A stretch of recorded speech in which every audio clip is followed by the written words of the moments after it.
British people to defend the national interest, particularly in these volatile times. That's why last week I announced the biggest sustained increase in defence spending since the Cold War.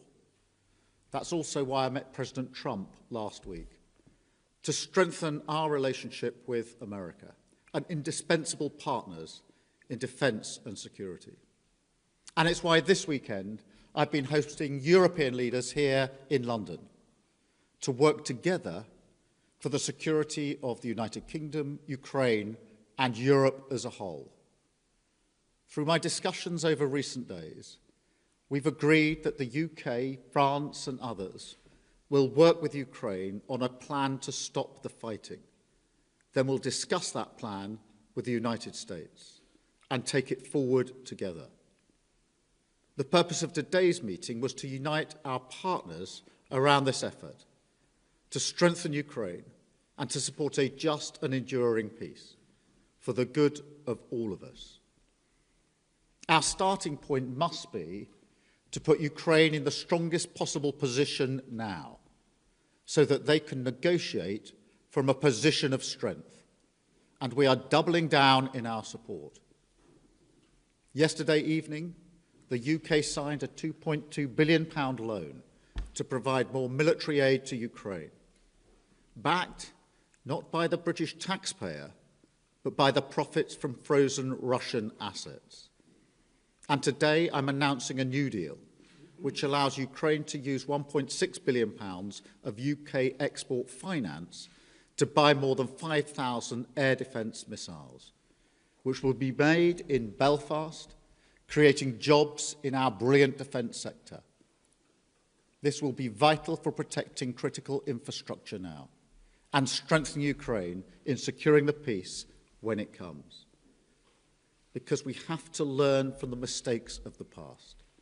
We cannot accept a weak deal like Minsk, which Russia can breach with ease.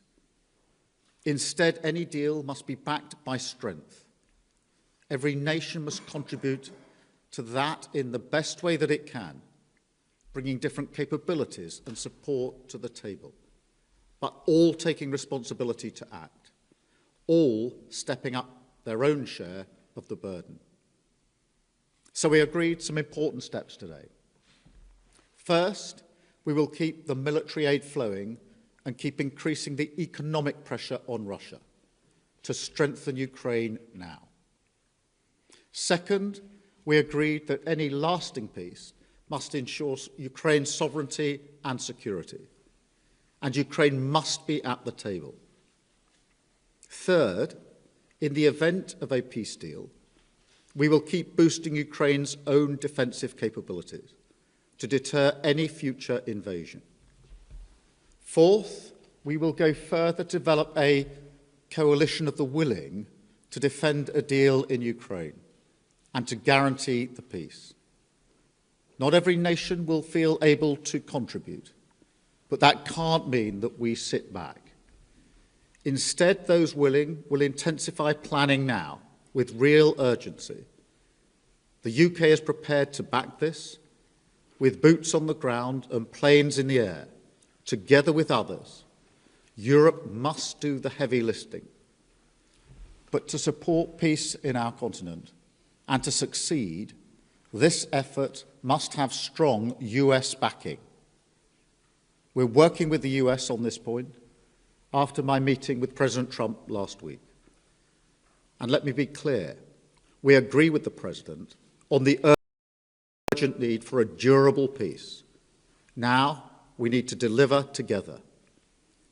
Finally, we agreed that leaders will meet again very soon to keep the pace behind these actions and to keep working towards this shared plan. We are at a crossroads in history today. This is not a moment for more talk.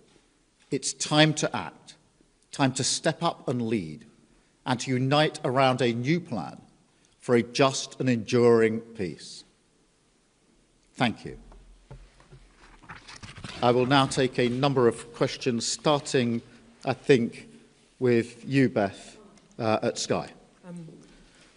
Thank you, Prime Minister, watching President Trump berate a wartime president and defender of European freedom in the Oval Office said to many people what you've already said in a way, that everything has changed. Given that the US has become an unreliable ally, did you as European leaders discuss the prospect of actually going it alone, and actually what the reality of a US pulling out of this, all of this would mean? Do you think you really do need the US? And if you do you think the coalition of the willing will be enough to bring President Trump back around? Thank you. Well, first, in relation to last Friday, nobody wanted to see what happened last Friday, but I do not accept that the US is an unreliable ally.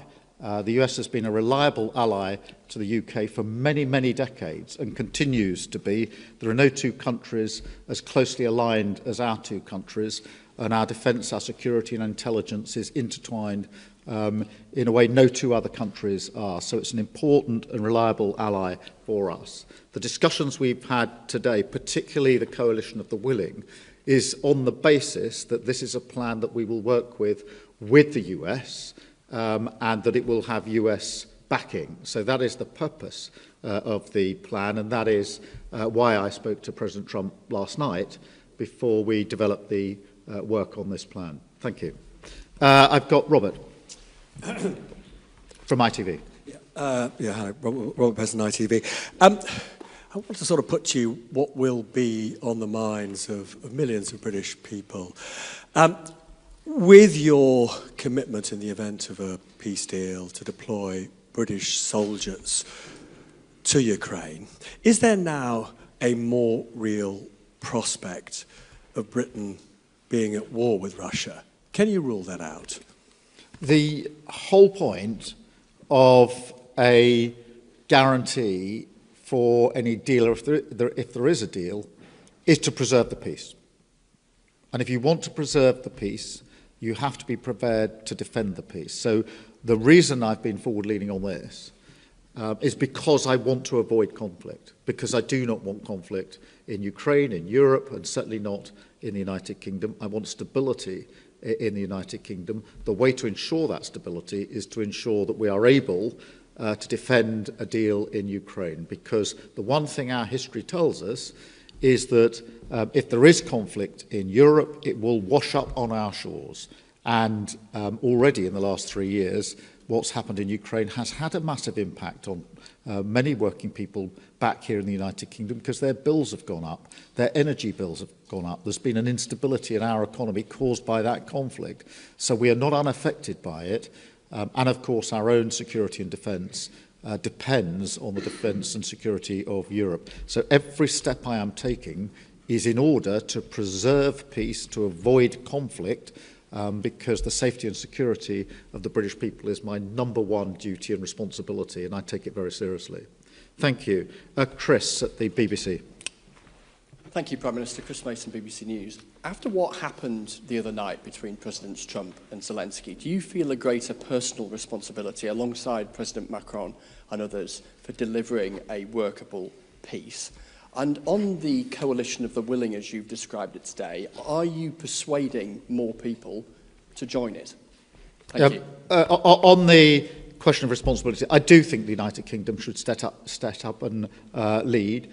We have done that historically as a nation, and we need to do it again. And that is why we're moving forward on this.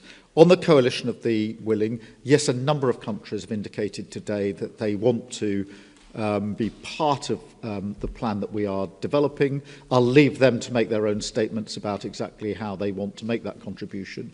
But we've been able to move that forward. I accept without criticism and with respect the position of other countries that may not feel that they want to contribute in that way. But I strongly feel that unless some move forward, we will stay in the position we're in and not be able to move forward. And therefore, it is a deliberate plan to ensure that we get some momentum and pace here. And it is intended to preserve the peace, and it's intended to ensure that we stay in lockstep with the United States, which is my strongly held belief the best way to preserve security and defence in Europe and security and defence in the United Kingdom. Any sense of how many join the vote? Well, a number indicated today that they wanted to be part of the more forward-looking element.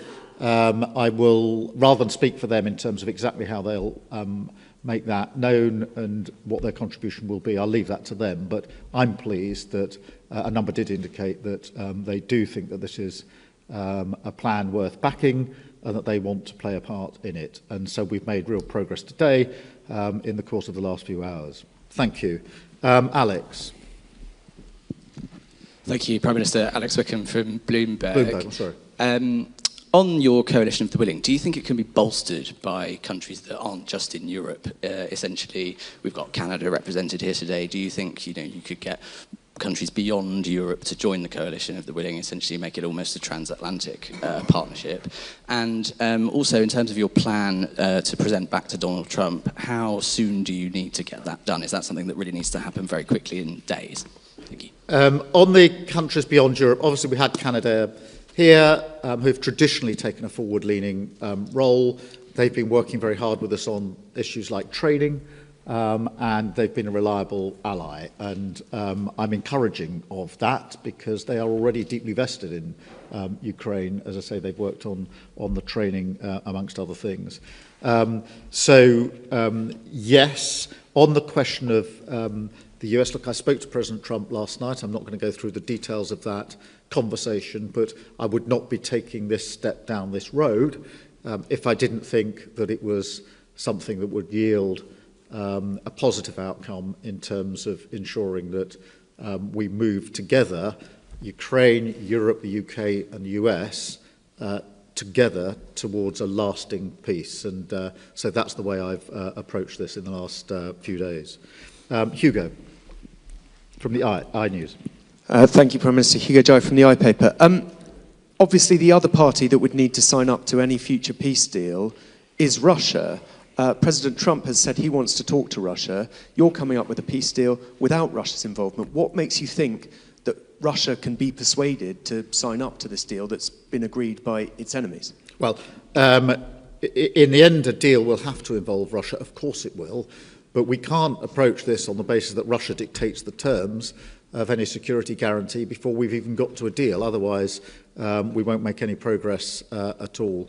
It is, for a deal to be done, but if a deal is done, it has to be a deal that is then defended, because what we've seen in the past is a cessation of the hostilities without any backup, and that was readily breached by Russia.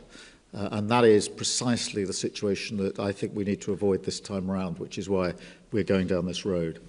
Antonello, please, from La Repubblica. Thank you, Mr. Antonello from La Repubblica. The Italian Prime Minister, Giorgia Meloni, who you had a bilateral meeting earlier today, said that the West must not split on Ukraine.